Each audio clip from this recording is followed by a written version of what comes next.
Ustazah, saya mau tanya, bagaimana caranya membagi waris? Ini pertanyaan mengenai warisan ini nggak kelar-kelar ya.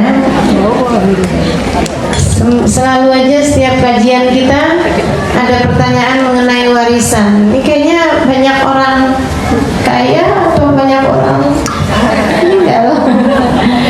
Ustazah, saya mau tanya, bagaimana caranya membagi waris ketika seorang bapak meninggal?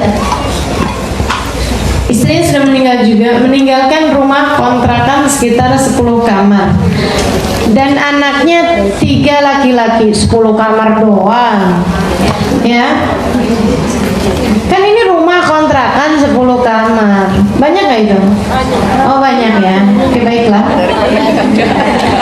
Dan anaknya 3 laki-laki 3 perempuan. Mereka menuntut untuk dibagi rata kan, tapi anak perempuan, anak pertama ingin bagiannya lebih banyak karena bangunan tersebut terdiri pakai uang anak yang pertama, sedangkan bapaknya yang punya tanahnya. Ustazah, apakah boleh anak pertama minta bagian yang lebih karena memang dia yang bangun dan mengurus kontrakan dari awal berdiri sampai sekarang? Terima kasih banyak Ustazah. Tentu saja itu kan ada bagian anaknya, berarti diwariskannya memang si anak yang pertama ini memang punya bagian jatah warisan.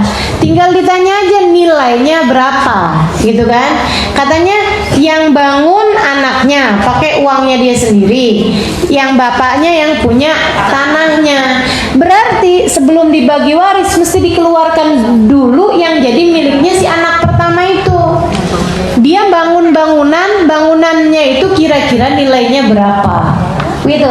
Mesti dikeluarkan dulu, gitu ya. Per satu bangunannya sekian, gitu kan. Misalnya ini kan ada 10 kamar ya, per satu bangunannya misalnya berapa? 10 juta. Nah ini kan 10 juta dikali 10 berarti ada 100 juta. Nah itu 100 juta mesti dikeluarkan dulu nih, andai aja ya, andai aja gitu, misalnya 100 juta. Maka 100 juta ini disisihkan dulu, maksudnya disisihkan dulu. Nah kemudian sisanya lidzakari mithlu hadil untayin, lidzakar mithlu hadil untayin, buat laki-laki 2 kali jatahnya perempuan. Jadi 3 laki-laki sama 3 perempuan berarti dihitung 9 anak, 9 bagian ya. Yang laki-laki dapat 2 kali jatah, yang perempuan dapat 1 kali, kan begitu. Nah kemudian rumah ini tadi dinilaikan teman-teman sekalian, dinilaikan. Masalah mau diteruskan sebagai kontrakan atau dijual itu belakangan, tapi harus dinilaikan dulu. Dinilaikan. Nah kalau misalnya dijual, nih kira-kira harganya berapa, gitu kan? Misalnya kalau dijual itu per satunya harganya 300 juta misalnya, karena memang rumah kecil-kecil ya kan? Nah kalau 300 juta satu berarti semuanya ada 10, berarti berapa? Banyak juga ya, 3 miliar.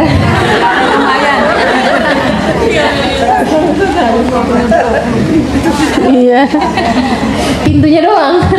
Saya mau punya 20 pintu, pintunya doang. Oh, bukan pintunya doang, kuncinya doang.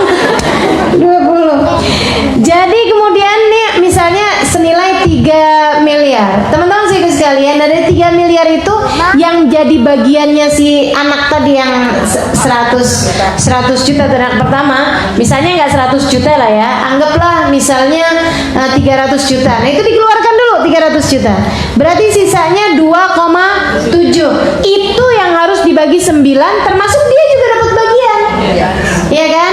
2,7. Berarti kalau 2,7 dibagi 9, nah kan memang bangunannya kan juga ada 10. Dikurangin 1 berarti kan satunya yang bagian yang anak yang bangun itu tadi. Kan nilainya sekitar 300, sama dengan satu rumahnya kan 300. Berarti sisanya nih yang 9 aja yang dibagi.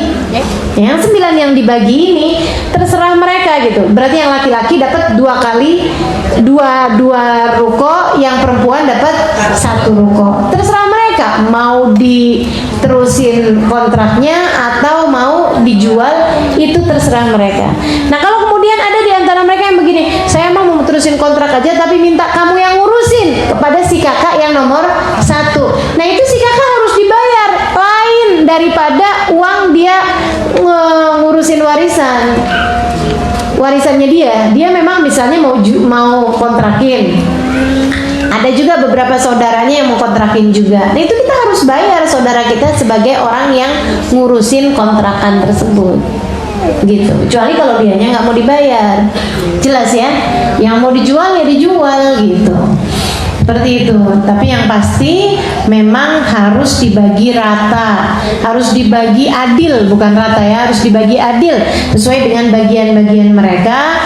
Kalau sudah dibagi pun juga harus saling menghalalkan satu sama lain sehingga tidak ada yang hatinya merasa terdolimi, sehingga tidak ada yang terdolimi. La tadlimun wa la tudlamun, kata Nabi Muhammad.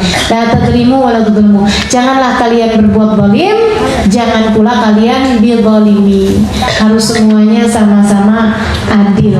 Harta warisan keluarga itu bisa jadi harta paling berkah kalau dibaginya dengan takwa, dan bisa jadi harta yang panas sampai bisa menghabiskan harta yang lain kalau dibagi dengan tidak adil. Makanya yang benar baginya biar jadi berkah semuanya, sebab harta itu nggak penting banyak, yang penting berkah.